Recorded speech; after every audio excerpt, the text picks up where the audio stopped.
Once you finish your drawings, you can begin painting. Remember, we're going to be printing with blue ink, so you may want to choose colors that contrast with the blue, preferably warm colors.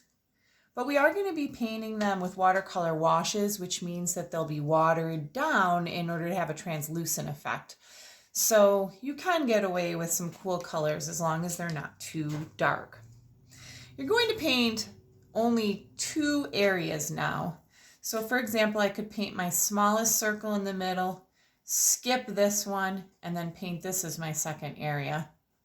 Or I could start on the outside and paint that, skip this one, and then paint this next ring.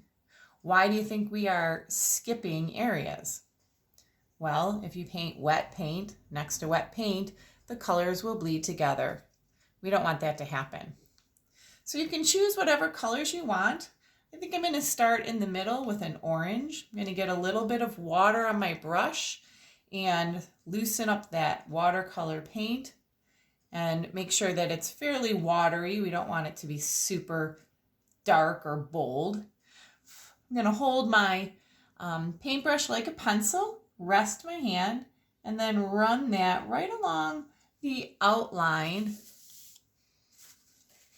of my circle.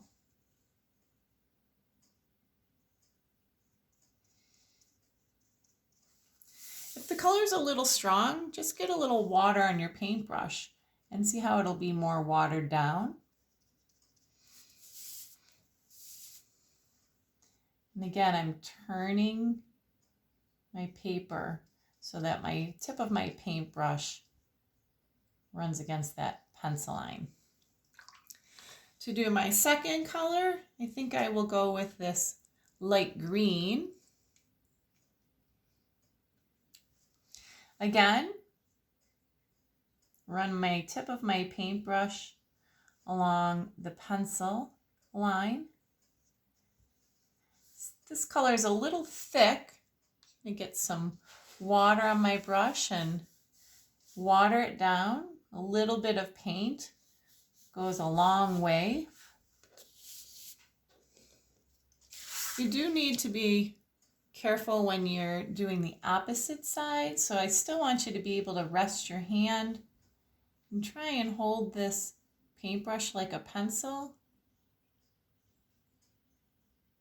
but also be careful not to let your hand rest or smear in your first color. Now you'll continue to do this all the way around. Try to keep the color even as best as you can. Sometimes it's just getting a little water in there so that it's not real dark in some areas and real light in other areas. Watercolors just tend to do that, so don't expect it to be perfectly flat and even color.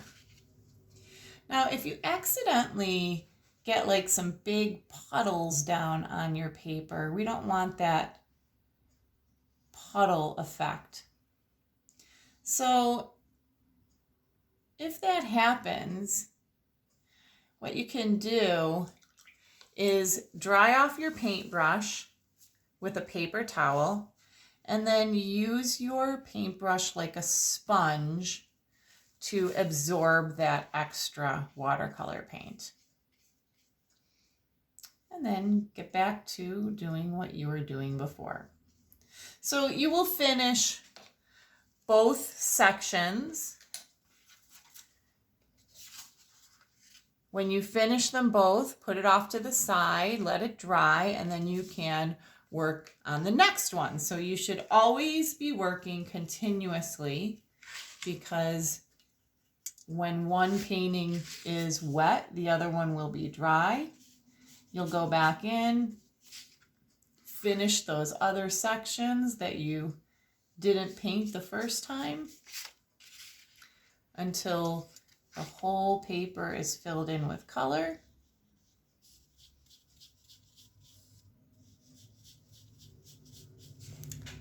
Have fun.